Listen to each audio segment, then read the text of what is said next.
Everyone. So actually comment ಮಾಡಿದ್ರು ಒಬ್ರು, ಯಾಕೆ ಮೇಡಮ್ ಡ್ರೇಪ್ ಮಾಡಿ ತೋರಿಸಲ್ವಾ ಅಂತ. ಆಕ್ಚುಲಿ ನನಗೆ ಲೆಗ್ ಅಲ್ಲಿ ಇಶ್ಯೂ ಇದೆ, ಸೊ ನಾನು ನಿಂತ್ಕೊಳ್ಳೋದೇ ತುಂಬಾ ಕಷ್ಟ ಆಗ್ತಾ ಇದೆ, ಅದಕ್ಕೆ ನಾನು ಡ್ರೇಪ್ ಮಾಡಿ ಯಾವುದನ್ನು ತೋರಿಸ್ತಾ ಇಲ್ಲ ಸ್ಯಾರೀಸು. ಮ್ಯಾನಿಕ್ವಿನ್ಗೆ ಒಂದು ಡ್ರೇಪ್ ಮಾಡಿದ್ದೀವಿ ನೋಡಿ, ಎಷ್ಟು ನೀಟಾಗಿ ಪ್ಲೀಟ್ಸ್ ಎಲ್ಲಾನು ಕೂರಿದೆ, ಅಷ್ಟು ಸಕ್ಕತ್ತಾಗಿದೆ ಆಕ್ಚುಲಿ ಸ್ಯಾರೀಸು. ಇದು ಮತ್ತೆ ರೀಸ್ಟಾಕ್ ಮಾಡಿಸಿದೀವಿ ಈ ಡಿಸೈನ್ಸ್ ಎಲ್ಲಾನು. ಗ್ರೀನ್ ಮತ್ತೆ ಕಂಪ್ಲೀಟ್ಲಿ ಸೋಲ್ಡ್ ಔಟ್ ಆಯಿತು, ಸ್ಟೋರ್ಗೆ ಬಂದಿರೋರೆ ತಗೊಂಡ್ಬಿಟ್ರೆ ಎಲ್ಲಾನು.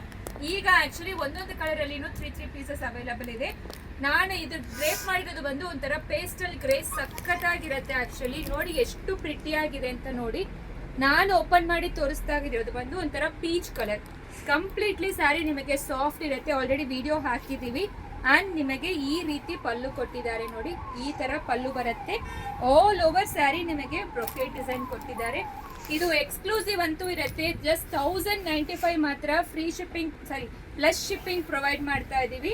ಬ್ಲೌಸನ್ನು ತೋರಿಸ್ಬಿಡ್ತೀನಿ ಯಾವ ಥರ ಬರುತ್ತೆ ಅಂತ. ಸೊ ಇದು ಬ್ಲೌಸ್ ಬರುತ್ತೆ, ಪಲ್ಲು ರಿಚ್ ಆಗಿರುತ್ತೆ. ಇದು ಎಲ್ಲಾನು ಪೇಸ್ಟಲ್ ಶೇಡ್ಸ್ ಅಲ್ಲಿ ರಿಚ್ ಲುಕ್ ಕೊಡುತ್ತೆ. ಪ್ಯೂರ್ ಸಿಲ್ಕ್ ಹೆಂಗ್ ಇರುತ್ತೋ ಆ ರೀತಿ ಮಾಡಿಸಿರೋದು, ಸಖತ್ತಾಗಿದೆ. ಪ್ರೈಸನ್ನು ಅಫೋರ್ಡಬಲ್ ಆಗಿರುತ್ತೆ, ವೆಬ್ಸೈಟ್ ಅಲ್ಲಿ ಕೂಡ ಇರುತ್ತೆ, ಚೆಕ್ ಮಾಡಿಕೊಂಡು ಆರ್ಡರ್ ಪ್ಲೇಸ್ ಮಾಡ್ಕೊಳ್ಳಿ. Thank you. ಸಾರಿ, ಮತ್ತೆ ಕಲರ್ಸ್ ತೋರಿಸ್ಬಿಡ್ತೀನಿ ನೋಡಿ. ಅದೇ ಸೇಮ್ ಗ್ರೇ ಒಂದಿದೆ ಅಲ್ವಾ, ಗ್ರೇ ಒಂದು, ಇದು ಒಂಥರ ಲಿಲಾಕ್ ಶೇಡು, ಲ್ಯಾವೆಂಡರ್ ಶೇಡ್ ಬರುತ್ತೆ, ಆ್ಯಂಡ್ ಇದು ಪಿಂಕ್ ಶೇಡ್ ಬರುತ್ತೆ. Total 5 shades. Thank you.